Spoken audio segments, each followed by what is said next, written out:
Bonjour, dans ce tutoriel je vais vous présenter l'interface Anime.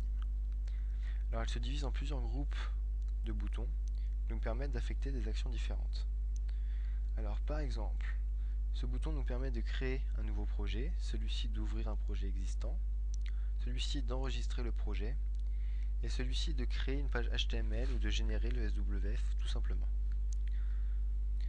Ce bouton nous permet une prévisualisation de notre animation, soit dans Anime en restant appuyé sur Shift et en cliquant sur ce bouton, ou par le biais de notre navigateur internet.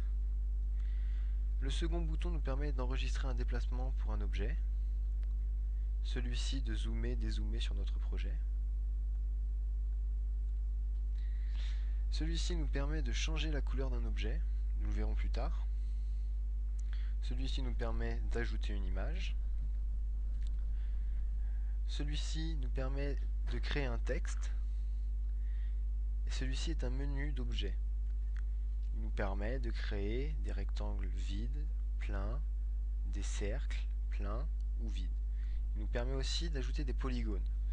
Alors c'est un peu spécial, nous verrons ça dans un futur chapitre. Ce bouton nous permet de créer des boutons dans notre projet pour y affecter des actions ou des effets.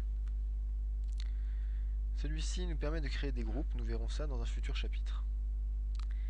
Toute cette partie-là n'est activée que lorsque nous avons sélectionné un objet.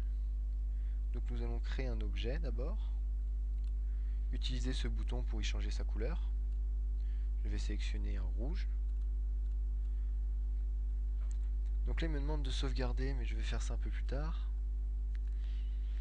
Et maintenant j'ai tout ce panel de boutons qui s'est activé. Celui-ci me permet par exemple de changer la couche. Celui-ci pareil mais dans l'autre sens. Lui me permet de gérer la rotation ou la transparence de mon objet.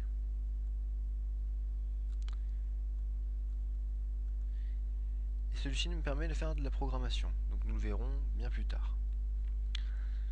Celui-ci me permet de mettre un stop sur ma barre de temps. Et celui-ci me permet de cacher mon objet, si je ne veux plus qu'il s'affiche à partir d'un certain temps. Vous comprendrez ça dans les futurs chapitres. Alors maintenant je vais enregistrer mon projet.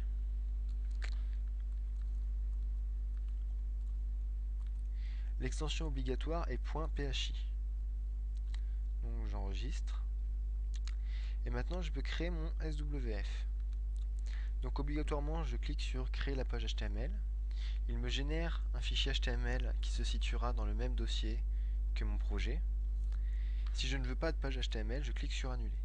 Pour plus d'infos sur les pages HTML, veuillez vous renseigner sur le forum. Bonne soirée et j'espère que vous suivrez les prochains chapitres.